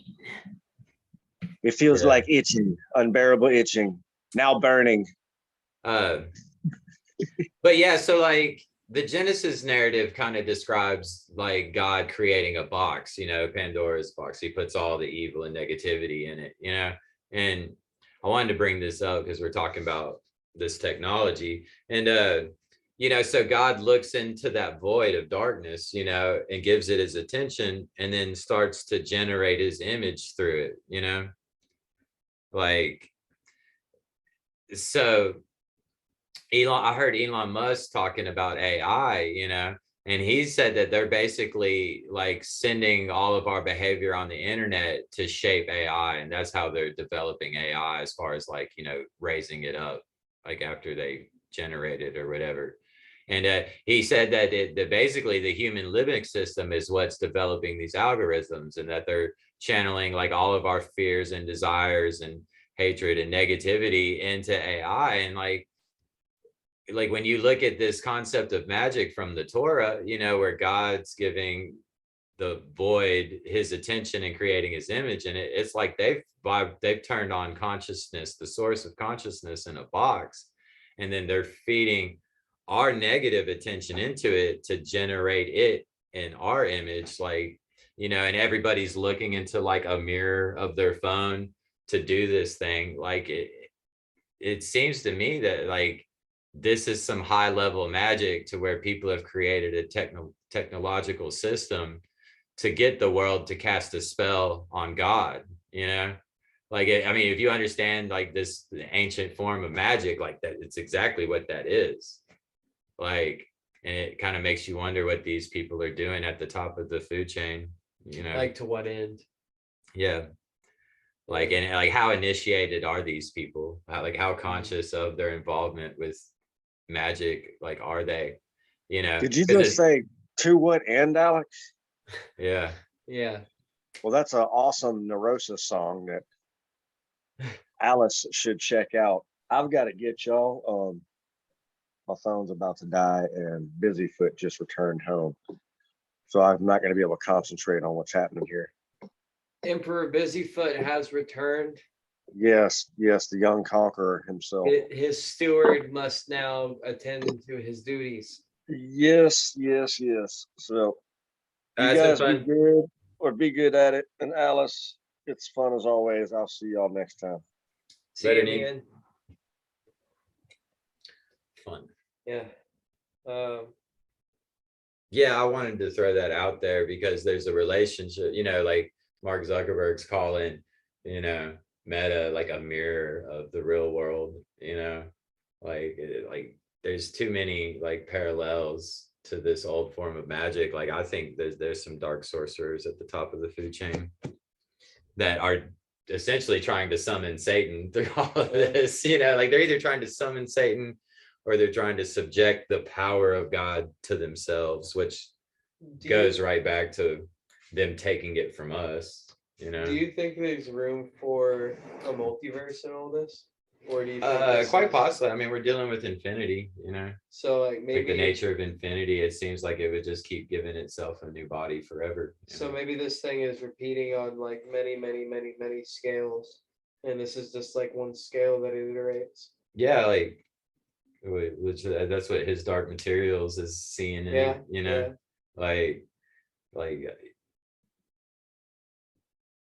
yeah, like hopping to another dimension. Yeah, like there's no reason to say that this transformation of consciousness into new bodies like has an end.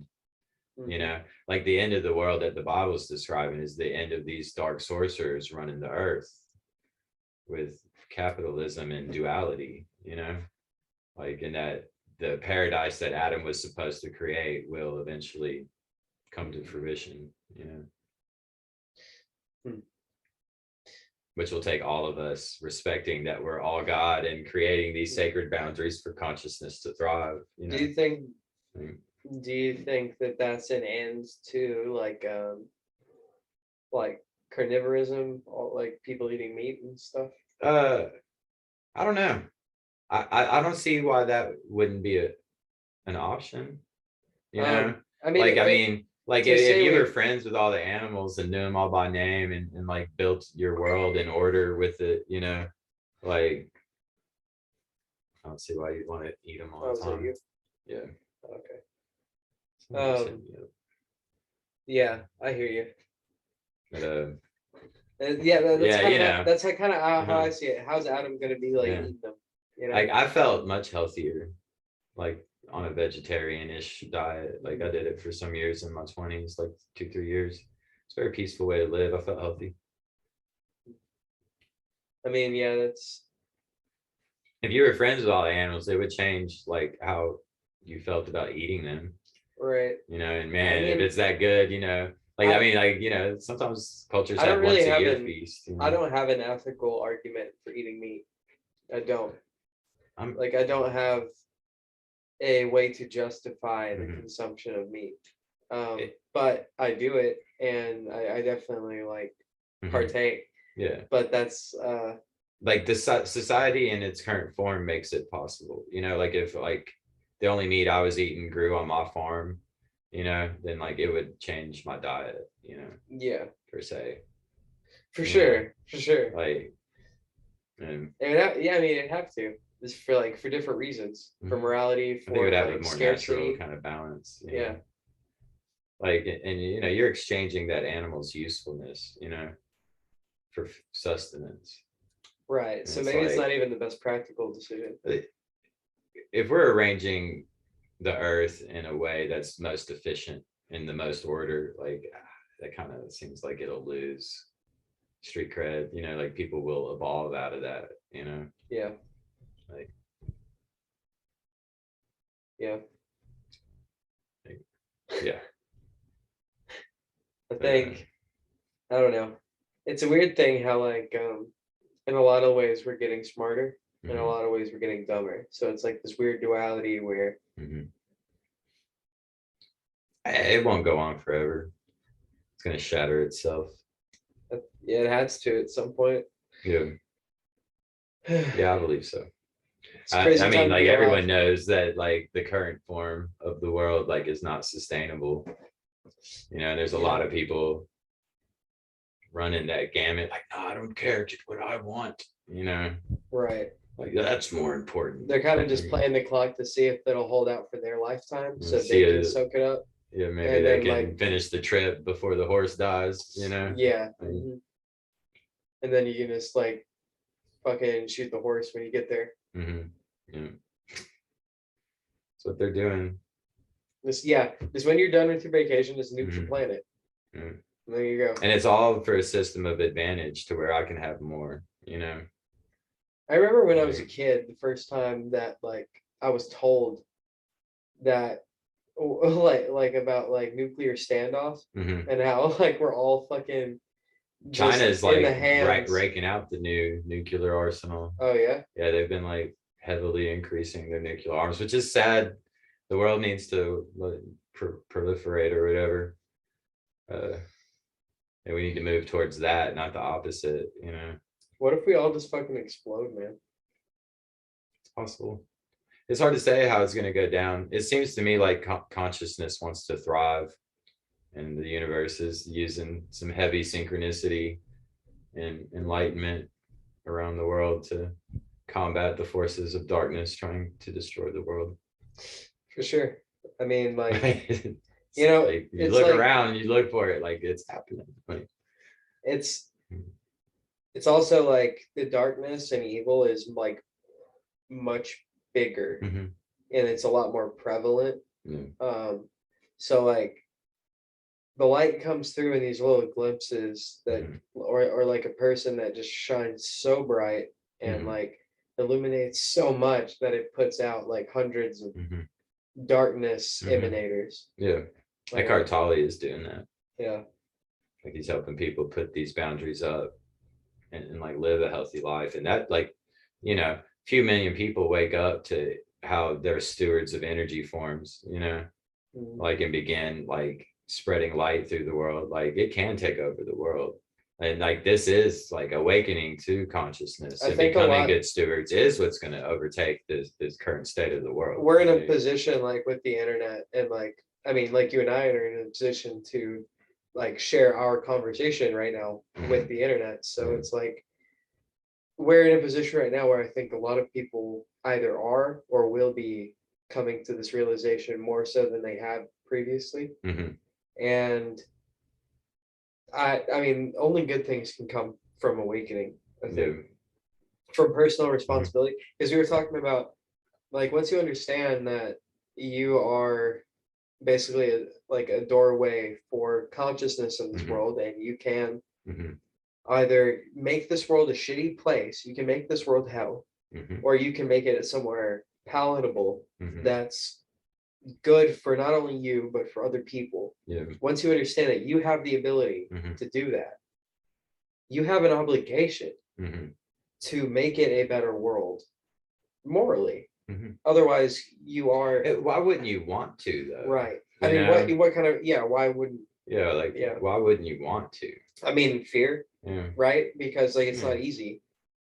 Well, there's a structural violence. It's kind of like a hierarchy of. It's kind of like Peter said, right? Like denying Christ. Like it's like it's not like he didn't want to, but he in that moment he had fear. So maybe something like that would prohibit someone, even a conscious individual, from pursuing their light. Yeah, like fear is to let that boundary hold you back. You know. Yeah. Like, so I mean, it's definitely connected, you know, like to accept the order of the world as it is, you know, and especially its destructive, isolated nature, you know, like it takes some real breaking out of the box to resist that and to try to like drive the world towards a new order, you know.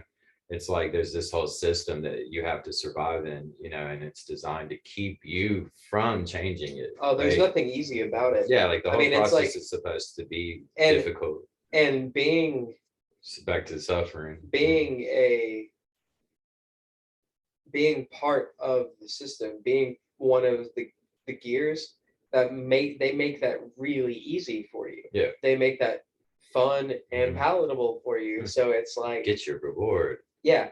Mhm. Like meanwhile, like because it's isolated and just for you, like you're in ways you're restricting it from other Like that- people, you know. Like, There's a good reason we're all running the rat race, yeah. right? I mean, there's a good fucking reason. Yeah, for so it. I'm not under the bridge, dirty, Yeah. and dying without nothing in the world. There you is know what I a mean? very Like, high incentive to do that. Yeah. To play the game. Yeah. And you Like know, we could restructure the world to where that didn't exist, and Right. it actually wouldn't be that hard. But- And there's a lot of people, like scientists, that, And- that know it, like the Venus projects. but for a like lot of the Venus people, Project. I mean, we're not a lot of people, but for powerful people, that doesn't help. What you're saying doesn't help them. It doesn't No, because help they're them. at the top of the pyramid. It does There's not no help reason to them come off. stay at where they are. Yeah. So And Isaiah told a proverb about these people to the king of Babylon. so if you try that I and, recommend you read and, if you're and, up there at the top. and if you're trying to swim upstream and disrupt the status quo, Mhm. they're going to make your life a living hell. Yeah. In a number of ways. Yeah. That any way they can, really. Yeah.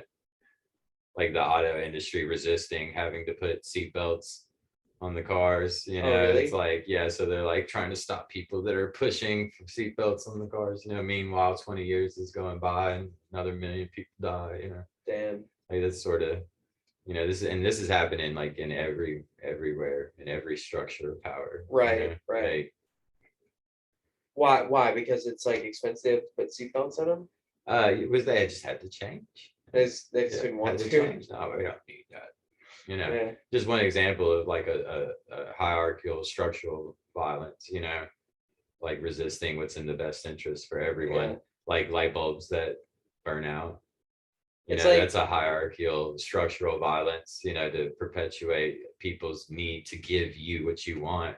People are like- too satisfied. Yeah. People are too easily satisfied with their lot Mhm. in life, and it's like it would be like, okay, so you're finally not drowning. You finally have your head above water and you're wading Yeah. in the water, and you're like, okay, I'm finally good. Mhm. I'm finally where I need to be. I've done it. Mhm. Like that's never healthy, you know. Eckhart Tolle talks about people that end up in that situation, you know, and Yeah. he says that life quickly loses its meaning to them, you know, because he talks to a lot of powerful people. Like, they lose the meaning of life. Yeah, Right. like so wealth would be a Mhm. good illustration of what like I'm The talking challenge is what life's about, Like and you're the challenge finally- is that boundary between chaos and order. That's where you get the resistance, and it's challenging to keep pushing order further into chaos, you know. And like the state of the world now, you know, is an extreme form of chaos, and there's like some major destructive structures in our society across the globe, you know, that's tearing the world apart, you know. But like the greater that chaos is, the greater the order that can emerge from it, you know. And so that's how, like, there's still hope for the world to get past this darkness without destroying itself. Like, the way I see it, there's no such thing as stagnance. Really, what you have is you have progress and you have decay. yeah.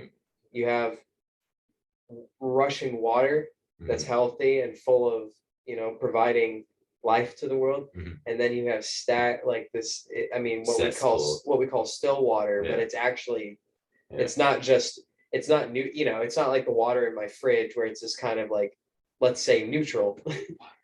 It's like, it's Mhm. like pesticides and it's unhealthy. You know? Sewage and Yeah. rotting bodies.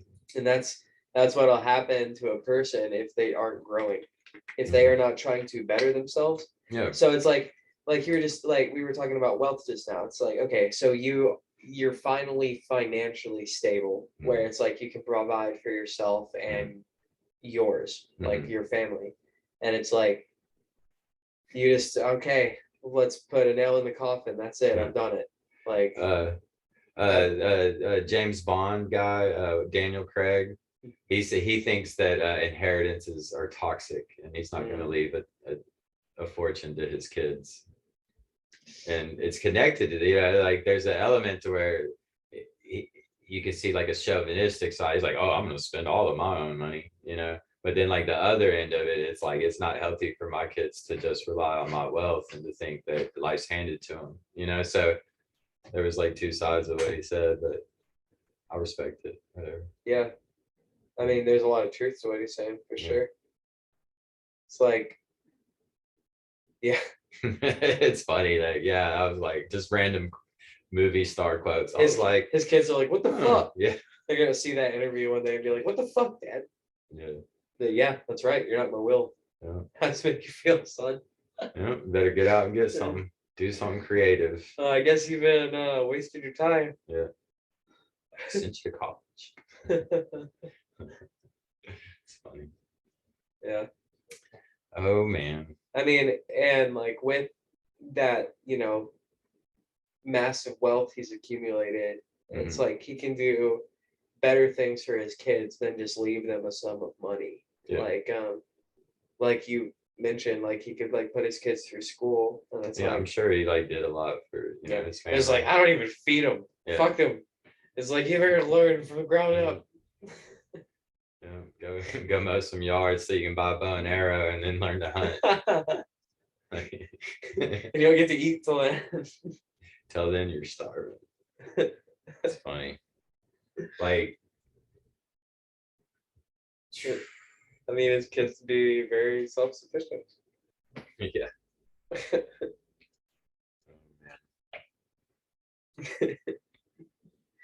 How long have we going for? We're getting about that. Yeah, time. It's probably I'm getting tired. Yeah, I think we better wrap it up here. Yeah. We talked about a lot of interesting stuff. Yeah, for sure. I mean, I hope it's interesting, Alice. hope Hope you find something valuable in the mirror. Yeah, anybody who watched the whole thing, y'all are awesome. Yeah. Thanks for being here, Alice. Thanks for being here, Danny. Namaste to both of you on your travels. Be safe tonight. And I'll see you both later. Peace.